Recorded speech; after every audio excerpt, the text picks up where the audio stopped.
मैं आपको भूलूं नहीं। हे मेरे प्रभु, मैं आपको भूलूं नहीं। हे मेरे स्वामिन, मैं आपको भूलूं नहीं।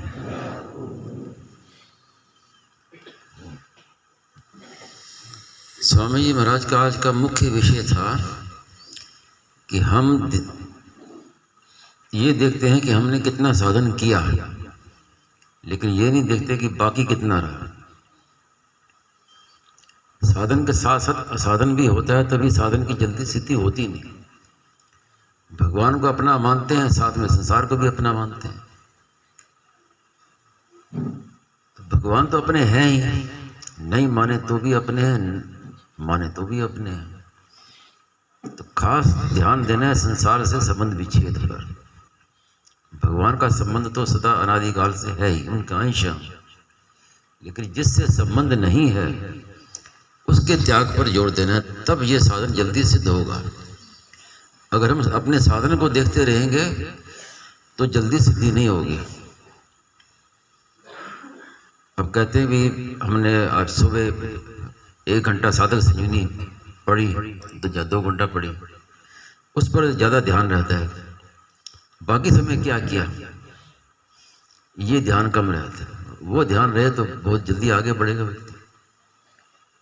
कमी की ओर ध्यान देना। साधन होता है, एक होती है भूख, जब भोजन करते हैं, और एक होते हैं भूख नहीं है लेकिन दवा लेते हैं बिना भूख के। अब दवा लेनी पड़ती है, तो साधन होना चाहिए भोजन की तरह, लेकिन प्राय होता ये है कि औषधि की तरह लेते हैं कि बस वो औषधि की तरह जैसे तैसे वो समय पूरा कर लिया, आज इतना घंटा बस भजन कर लिया। तो उससे क्या है कि साधन की सिद्धि जल्दी होती नहीं है। और दूसरी सबसे बड़ी हानि ये होती है कि साधन को देखने से अपने को वो संतोष कर लेता है उसमें। कई तो अपने को पूर्ण मान लेते हैं कि बस ठीक हो गया, ये धोखा होता है। तो इसलिए असाधन के त्याग पर अगर दृष्टि रहेगी तो फिर ये धोखा नहीं होगा। साधन करते हैं तो उस समय महाराज ने कहा ना कि कर्तव्य मानकर कुछ भी किया जाए तो उससे संबंध विच्छेद होता है। इसलिए संसार का तो कर्तव्य पालन करना है, क्योंकि संसार से संबंध विच्छेद करना है। लेकिन अगर भगवत भजन साधन करेंगे कर्तव्य मानकर तो उससे संबंध विच्छेद होगा। जबकि संबंध विच्छेद तो जो संबंध जोड़ना है भगवान से, कैसे कि जैसे नियम बना लिया कि रोज हम साधन करते इतनी माला करनी है, तो उसमें माला में क्या है कि वो भूख तो भीतर में है नहीं, औषधि की तरह करते हैं कि ठीक है आज नियम पूरा करना है। और जब माला पूरी हो गई तो एक संतोष कर लेते हैं कि चलो आज का तो काम पूरा हो गया। वास्तव में साधन के समय सुख मिलना चाहिए, जब ध्यान के समय सुख मिलना चाहिए। लेकिन होता क्या है कि जब जब कर लिया, माला पूरी कर ली, तब सुख मिलता है। जब उठते हैं ना करके, तब सुख मिलता है कि चलो पूरा हो गया आज। तो ये औषधि की तरह लेना हुआ, इससे लाभ नहीं होता। बच्चे स्कूल में पढ़ाई करते हैं तो पढ़ाई में मन नहीं लगता, लेकिन जब छुट्टी की घंटी बजती है तब भागते हैं, खुश हो जाती है, उसमें उनको खुशी मिलती है। इसलिए साधन की ओर विशेष ना ध्यान करके बाकी जो कमी रही है उस पर ध्यान देंगे तो कमी की पूर्ति जल्दी होगी, साधन जल्दी सिद्ध होगा। स्वामी महाराज ने कहा कि साधन कभी ज्यादा होते ही नहीं। कोई कहते मैंने इतना जप किया, इतना साधन किया, इतने वर्ष ये किया, तो ज्यादा कभी होते ही नहीं। हम जब भी होगा तो कम ही होगा। साधन जो कहते हैं कि साधन मैंने बहुत साधन किया, तो उसने वास्तव में साधन किया नहीं। संतों की वाणी में आता है कि जीवन भर नाम जप किया, फिर भी वो कहते हैं कि भाई जैसा नाम लेना चाहिए वैसे लिया नहीं, उसमें भी संतोष नहीं। संतोष वास्तव में संसार में करना चाहिए, संसारिक वस्तु में जितना मिल गया हमें भगवान की कृपा से, प्रारब्ध से जो मिला है उसमें संतोष करना चाहिए। लेकिन संतोष, उसमें तो संतोष है नहीं संसार में, संतोष कर लेते हैं इसमें साधन में, इतना हमने कर लिया, इतना ये कर लिया, इतना वो कर लिया, और बाद में फिर स्वामी जी के पास आकर शिकायत करते थे कि हमने तो इतना जप किया, इतने वर्ष का हम ये करते रहे, हमें लाभ नहीं हो रहा। तो वो करते रहे, ये उस पर ध्यान ज्यादा है, जो नहीं किया उस पर ख्याल नहीं है। अब सत्संग में आए तो सत्संग किया तो बड़े राजी हो गए, हमने सत्संग में गए, हमने सत्संग किया, लेकिन बाकी समय क्या किया वो देखना चाहिए। जब सत्संग से उठ के जाते हैं तब क्या करते हैं। स्वामी महाराज ने बड़ा अच्छा एक बार बात कही थी कि जैसे हम अभी घर से आए हैं सत्संग करने के लिए, तो सत्संग में यहाँ जो भाव रहता है, क्या भाव रहता है कि हम तो बस सत्संग करने के लिए आए हैं, ये हमारा घर नहीं है।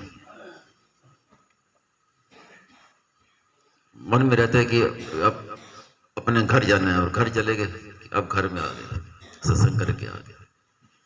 तो यहाँ जो भाव रहता है कि हम यहाँ आए हैं और हमें जाना है, यही भाव घर में भी रहना चाहिए,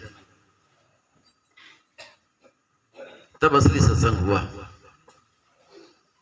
यहाँ तो रहता है कि हम तो अपने घर से यहाँ आए हैं सत्संग करने के लिए, फिर चले जाएंगे, वो घर में जाते कि अब अपनी जगह आ गए। तो जो भाव यहाँ है कि हम आए हैं और हमें यहाँ से जाना है, वही भाव घर में भी रहते हुए भी होना चाहिए कि वहाँ भी हम आए हैं और वहाँ से हमें एक दिन जाना है। तब सत्संग में लाभ होगा। जो प्राय शिकायत रहती है कि हमने इतना वर्षों तक सत्संग किया, इतने वर्षों तक ये किया, ये साधन किया, वो किया, जितना लाभ होना चाहिए वैसा दिखता नहीं है। तो मुख्य कारण स्वामी महाराज ने आज ध्यान दिलाया कि ये कमी की ओर नहीं देखते, ये किया वो तो देखते हैं, क्या नहीं किया वो उस तरफ नहीं देखते। हमने 1-2 घंटा साधक संजीवनी पढ़ ली, 1-2 घंटा पुस्तकें पढ़ ली, ये तो देखते हैं, लेकिन दिन भर बाकी दिन भर क्या किया उस पर ध्यान कम जाता है। तो स्वामी महाराज ने तो कहा है कि साधन, असली साधन वो होता है जो 24 घंटे हो, अखंड साधन होता है। 24 घंटों में अगर 1 मिनट भी साधन नहीं हुआ तो साधन अखंड नहीं, वो साधन नहीं है। इसलिए स्वामी महाराज ने सार रूप से ऐसी बात बताई कि उसमें सब कुछ आ जाए। पंचामृत, मैं भगवान का हूँ, भगवान के दरबार में रहता हूँ, भगवान का ही काम करता हूँ, भगवान का ही प्रसाद पाता हूँ, जो कुछ मिला है मुझे भगवान का वही दूसरों के सेवा करता हूँ। तो पूरी बात इसमें आ गई। ये है अखंड साधन का स्वरूप।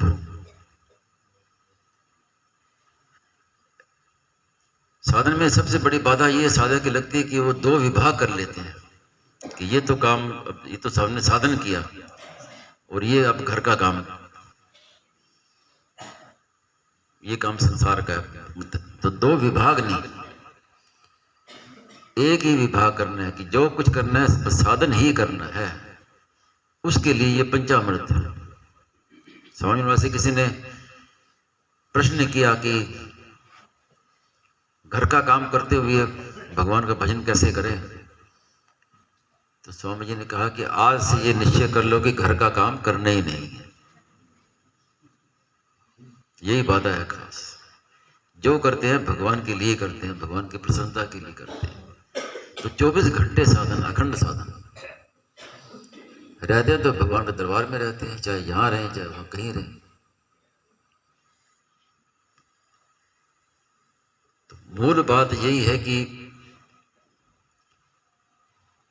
संबंध जो है वो भगवान के साथ संबंध तो है ही, भगवान तो हमें प्राप्त है ही, उनके लिए करना क्या है, वो त्याग ही वास्तव में करना है। तो त्याग करने पर परमात्मा तो नित्य प्राप्त है ही, उनको प्राप्त क्या करना। संबंध जो भगवान के सिवाय अन्य से संबंध जोड़ा है वही तो बाधक है, और संबंध का त्याग करना, तो इसलिए हमारा मुख्य जो ध्यान हो रहना चाहिए त्याग पर, असाधन के त्याग। तो इस विषय में सबको विचार करने की आवश्यकता। नारायण नारायण।